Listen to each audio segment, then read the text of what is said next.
میں اپنی قوم کو آج ایک بات سکھانا چاہوں گا. میرے پاکستان میرے لوگ بیٹھے, my people, I love my country, I love Pakistan. وہ بنو کہ لوگ تمہیں اسکل سے, آج کل بہت چل رہا ہے اسکل سیکھیں, اسکل سیکھیں, اسکل سیکھیں. سنیں شیخ عاطف کا نیا جملہ, وفادار بنے. ایک سردار آپ کو اپنی سرداری ضرور دے گا.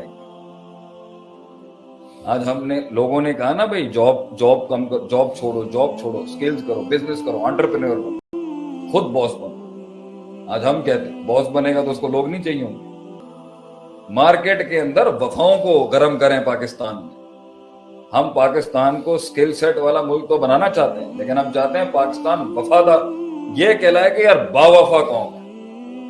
دوستی بھی کرتے ہیں تو ٹکا کے کرتے ہیں, چائے پلاتے ہیں تو بھی بڑی ٹکا کے چائے پلاتے ہیں. یہ تو ہے. باوفا نیشن بنائے آپ. دس سوسائٹی, ہماری سوسائٹی کے سرکل کے اندر یہ ہو گیا بس ہوس آ چکی.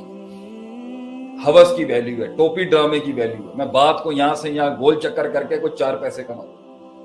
اس سے دونوں ایسپیکٹس کا گند پتا چلتا ہے. یعنی اوپر والے کو بھی وفا نہیں چاہیے, تو اس کا مطلب ہے ٹاپ مینجمنٹ کی لیڈرشپ بھی ہماری کتنی کھوکھلی ہو چکی ہے.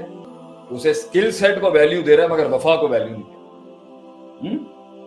اور نیچے کا طبقہ بھی کتنا خراب ہو چکا ہے کہ وہ بھی کہہ رہا ہے کہ میں کچھ 4-5 چیزیں سیکھ لوں تو پیسے بنا لوں گا. اصل کیش آؤٹ تو آدمی اپنی وفاؤں سے کرتا ہے. اصل خزانے وفاؤں کو ملتے ہیں آگے سے. تو آپ یہ دیکھیں اس کی دلیل کیا ہے. ابن مسعود رضی اللہ عنہ ایک ٹیلے پہ کھڑے تھے, ایک ٹیلے پہ تھے یا درخت پہ تھے, تو ان کی پتلی ٹانگیں دیکھ کے کسی نے کہا تھا یار یہ تو بڑی پتلی ٹانگیں ہیں ابن مسعود رضی اللہ عنہ. پتہ ہے کیا جواب دیا تھا آپ سے؟ اس کی پتلی ٹانگوں پہ مت جانا.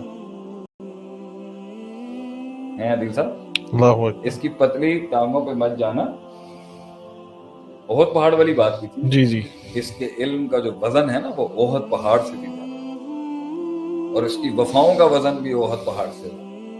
نبی صلی اللہ علیہ وسلم کی جماعت وفاؤں کی جماعت تھی.